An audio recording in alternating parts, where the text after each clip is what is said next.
OpenAI's big mysterious new AI model, Orion, is supposed to drop by December. Now, why is this so big? Because Orion is rumored to be up to 100 times more powerful than GPT-4, which is just crazy. But here's the thing, OpenAI is handling Orion a little differently this time around. Unlike GPT-4 and o1, which were widely accessible, Orion isn't hitting ChatGPT for us all to try out, at least not right away. Instead, OpenAI is working with a few key partners to roll it out gradually. Let's break it down. So what's really cooking with Orion, and why is OpenAI doing things this way? First off, OpenAI is partnering up with Microsoft again, like they did for GPT-4, to host Orion on Microsoft's Azure platform. Some sources say it could even go live there as early as November. This model is seen as a huge step towards AGI, artificial general intelligence, the level where an AI can think and learn like a human. OpenAI's CTO Mira Murati and some other key leaders recently left the company, and there's been a lot of buzz that these departures might shake things up. Could this be connected to Orion? Absolutely. OpenAI just raised a massive $6.6 billion to fund these AI ambitions and is pushing towards restructuring as a for-profit entity. Basically, there's a lot at stake here. Now, some might wonder if Orion is just GPT-5 under a new name. I actually touched on this in one of my previous videos. While OpenAI hasn't confirmed that, insiders say it's definitely going to be seen as the next big step after GPT-4. Sam Altman, OpenAI's CEO, even dropped a cryptic post about winter constellations rising, hinting at Orion, which shows up in the night sky in winter. There's excitement building up, and even ChatGPT picked up on Altman's hint about Orion, though it got a bit creative, suggesting you could rearrange letters to spell Orion. Not quite, but nice try. So what's inside Orion? Synthetic data, raw power, and AGI ambitions. The journey to Orion has been paved with some bold moves. Remember the o1 model OpenAI launched in September? Internally, it's codenamed Strawberry, and it was used as a base for generating synthetic data to train Orion. This synthetic data approach means they're not just scraping the internet like they used to, but are trying to generate data to make Orion smarter, faster, and way more powerful. And when we say powerful, we're talking about OpenAI's goal to create a model that could eventually be called Artificial General Intelligence, or AGI. This model is aimed at making the leap beyond just being good at language. They're aiming for it to think, reason, and understand at near human levels, if not higher. It's the digital God vision that OpenAI has been working towards for years, and Orion might just be their biggest attempt yet. In fact, this whole shift has led to some high-profile exits from OpenAI. One of the latest was Miles Brundage, OpenAI's AGI readiness advisor. He left because, in his words, no one is ready for AGI yet.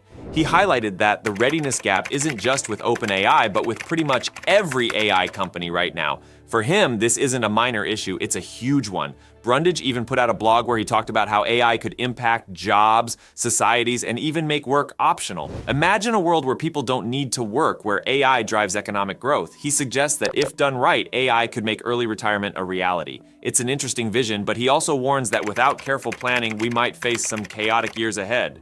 Brundage didn't just walk away. He emphasized that collaboration on AI safety across governments, companies, and civil societies is crucial. Otherwise, we risk a chaotic transition into this future, with AI disrupting jobs and economies before anyone is ready to handle it. As if things weren't intense enough, let's add another layer to OpenAI's challenges. Just this week, another former OpenAI researcher, Suchir Balaji, left the company, dropping some major claims about copyright violations. He helped OpenAI gather data to train earlier models, and he admitted they scraped from everywhere: books, websites, even forums, often without permission. Back then, he didn't question if it was legal, but now he feels OpenAI's methods weren't right. He believes this approach could be a huge problem for the internet itself. Think about it. Platforms like Stack Overflow and Reddit are seeing drops in traffic because people are now asking AI their questions instead of heading to these sites. Balaji isn't just voicing concerns. He wrote an essay saying that AI companies like OpenAI need to be regulated to prevent this kind of uncontrolled data use. This scraping isn't a simple fair use issue either. It involves copying copyrighted data. So it's no surprise OpenAI is facing lawsuits from authors who claim their work was used without consent. The company has signed deals with some publishers, but the legal issues are far from over. Balaji's point, generative AI could be damaging to the internet as a whole, not just the companies and creators involved. The AI race isn't just a tech thing, it's shaping up to be political and philosophical. While OpenAI is charging forward, some companies are stepping back from the doomerism that used to dominate the industry. Anthropic, a company founded by former OpenAI folks, started as the white-hot center of AI doomerism with a cautious approach to AI development. Dario Amodei, Anthropic's CEO, recently put out a lengthy post outlining his vision for superintelligent AI that could be here as soon as 2026. Anthropic initially tried to be the slower, safer alternative to OpenAI. However, with billions in funding from Amazon and their model Claude competing directly with ChatGPT, they've had to join the AI race more aggressively. It's fascinating. Just last year, Anthropic was seen as the cautious player, focused on AI safety. Now they're competing for funding and pushing ambitious visions for the future, just like OpenAI. Some wonder if this is just a shift to attract investors or if they genuinely believe AI could change the world positively. There's tension too, with Amodei and OpenAI's Sam Altman having slightly different takes on the timeline for AGI and what safe AI looks like. Altman's focused on rapid growth and deployment, while Anthropic wants safety and control. It's a difference in approach, but both are aiming to bring us closer to AGI.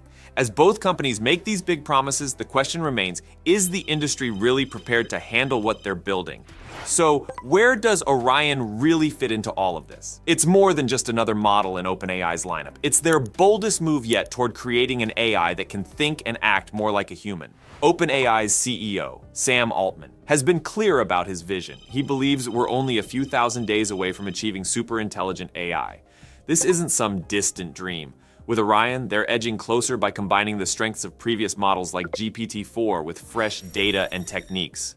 The big aim? To develop an AI capable of reaching AGI, potentially transforming industries like healthcare, science, and even democracy. If Orion lives up to expectations, it could change how we work and live.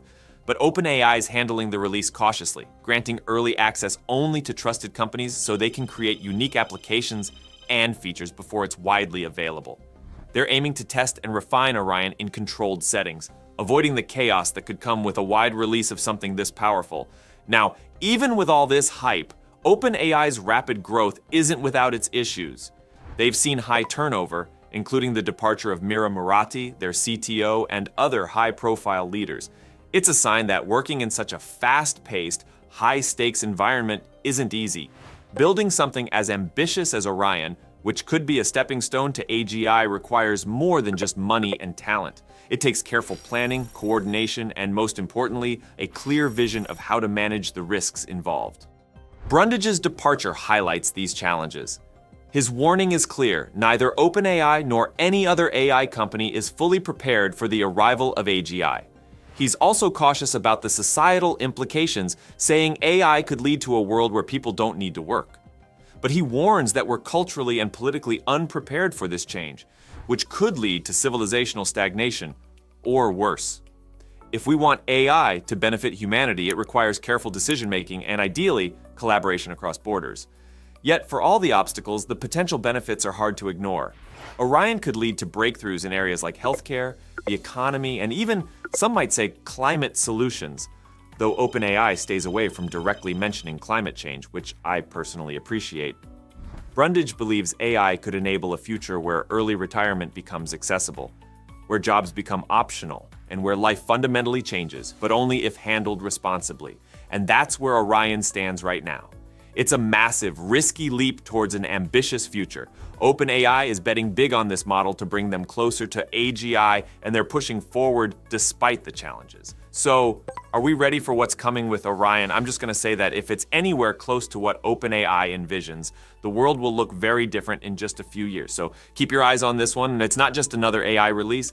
And as always, let me know what you think in the comments. Make sure to hit that like button and subscribe for more updates on the latest in AI tech.